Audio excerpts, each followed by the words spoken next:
sa inyong mga ginagawang paglilingkod sa akin, hanggang kayong lahat ay makatungo sa aking kaharian. Sapagkat ako na inyong Ama ay naghihintay sa inyo sa aking trono, kabilang ang inyong mga kapatid na naroroon na aking tinawag. Sila ay kasama ninyo sa araw na ito na umaawit at nagbibigay ng papuri sa aking pangalan.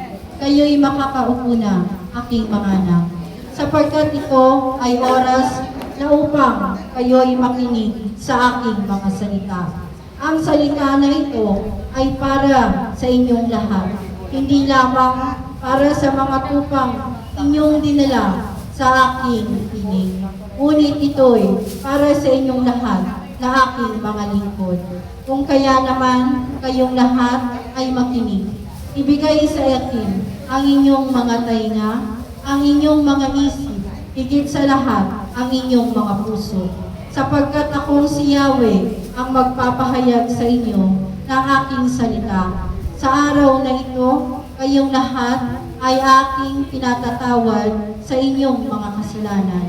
Ang banal na tubig sa aking kaharian ay ibinubuhos ko sa inyo mula sa inyong ulo hanggang sa inyong paa, upang ang lahat ng kasalanan ay mahugasan. Ang banal na Espiritu ay aking ibinibigay sa inyo upang makamit ninyo ang aking kapangyarihan.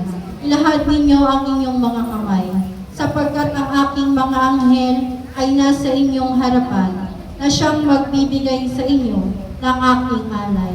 Ang isang umbunan ng puno ng pagkain ay ibibigay ko sa inyo upang sa oras ng taggutom, ang inyong pamilya, 10 ng inyong mga mahal sa buhay, ay hindi makararanas ng kagutuman. Sapagkat ang mga pagkain na iyan ng inyong espiritu ang siyang magpupuno ng kakulangan sa inyong mga sikmura. Tandaan ninyong lahat na akong si Yahweh, ang Diyos na makapangyarihan sa lahat, ang nagbibigay ng lahat, sapagkat ako ang Diyos ng langit at ng lupa. Ang aking mga anghel ay sa inyong mga tahanan sa oras ng panahon na iyan, sapagkat ang inyong hapagkainan ay pupunuin ko ng pagkain mula sa kalangitan. Tandaan ninyong lahat, ang panalangin na aking ibinigay na tagubilin sa inyo ay patuloy ninyong gampanan, upang ang kaguluhan sa mundo ay magkaroon ng kawakasan.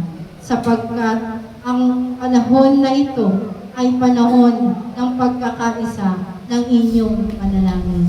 Walang sino man at walang anumang relihiyon ang makapagliligtas sa inyo, kung hindi ang inyong pagmamahal, pananalig, pananampalataya sa nag-iisang Diyos na may gawa ng langit at ng lupa. Tandaan ninyong lahat, mga anak, na ang araw na ito ay itinakda upang kayong lahat ay makinig sa aking banal na salita. Hindi lamang ang inyong pag-upo at ang pagbibigay ng inyong panahon at oras, ang higit na mahalaga ay ang inyong pagbibigay sa akin ng inyong pag-ibig at tunay na ganap na pananampalataya sa inyong Ama sa langit.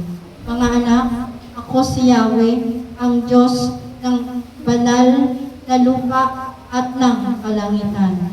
Kayong lahat ay aking tinatawag sa aking gawain. Gampanan ninyong lahat ang inyong tungkulin. Sa iyo na aking tagapagsalin, ang oras na ito na aking pagtawag sa iyo ay iyong gampanan, sapagkat mga tagubilin na nagmumula sa kaharian ay iyong ipapahayag sa iyong mga kapatid. Kayong lahat na narito, ang pagkakaisa at pag-ibig sa isa't isa ay inyong ipagpatuloy, sapagkat ako'y lubos na nagigiliw sa aking mga nakikita na inyong ginagawa. Hindi ko kailanman kayo pababayaan.